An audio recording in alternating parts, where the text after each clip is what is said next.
Winter vegetables can be some of the most sought-after produce, much more than any other time of year because the scarcity of fresh produce due to limited growing conditions and the exceptional flavors that develop from the cold temperatures.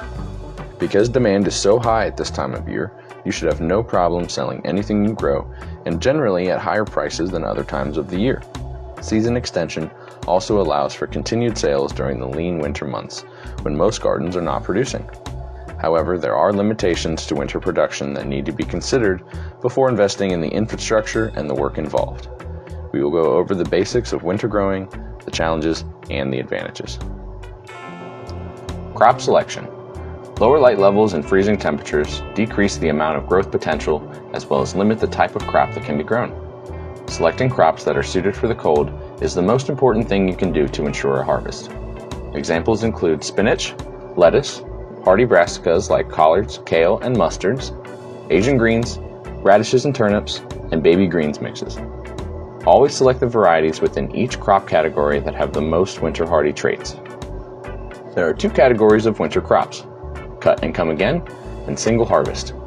Single harvest examples are Napa cabbage or radishes and turnips, which are one and done harvest.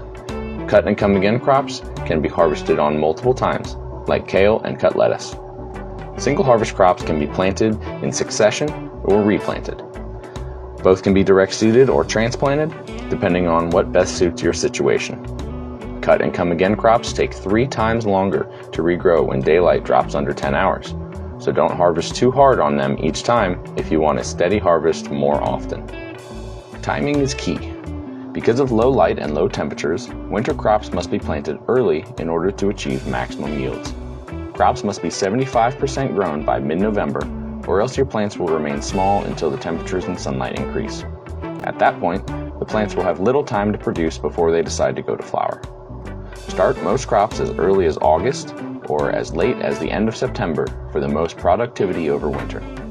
To prevent disease and pest issues, plan a good rotation that changes up crop families each season so that pests don't move right into your succession from the previous planting. Row cover and high tunnels.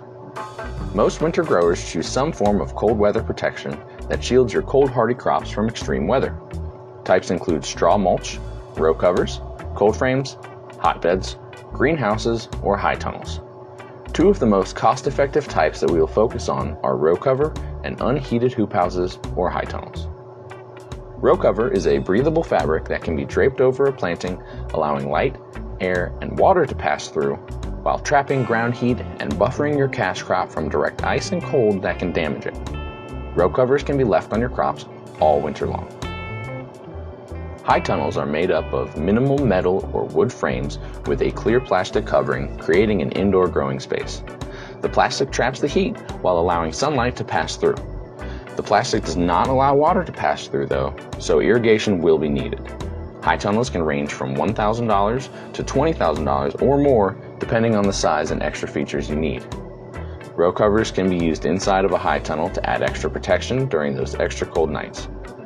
As row covers can be left on the crops, high tunnels will need to be vented during warm and sunny days, and then closed back up during freezing nights. Monitor the forecast to determine whether venting will be necessary. If a 30-degree cloudy day becomes sunny, you may need to vent your tunnels so that your crop doesn't suffer heat stress.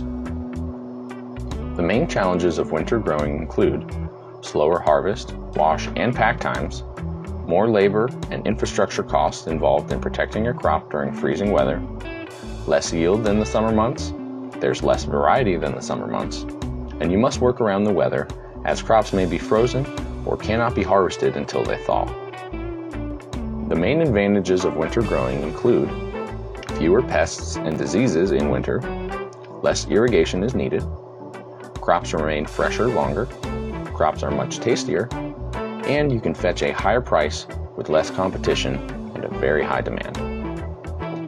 Because your efficiency of harvest, wash, and pack will likely be lower than during summertime, as well as the addition of venting and covering your produce during cold nights, you will have to charge a higher price for your produce, regardless of whether you can fetch a higher price due to demand. Many growers do not like the pain of cold hands, frozen hoses, or having to wait until crops thaw out to harvest. It can be enough to drive many growers crazy. However, once you establish the needed infrastructure and develop a system, you will find that the advantages of winter growing outweigh the downsides. Building a heated or partially heated space for wash and pack can go a long way.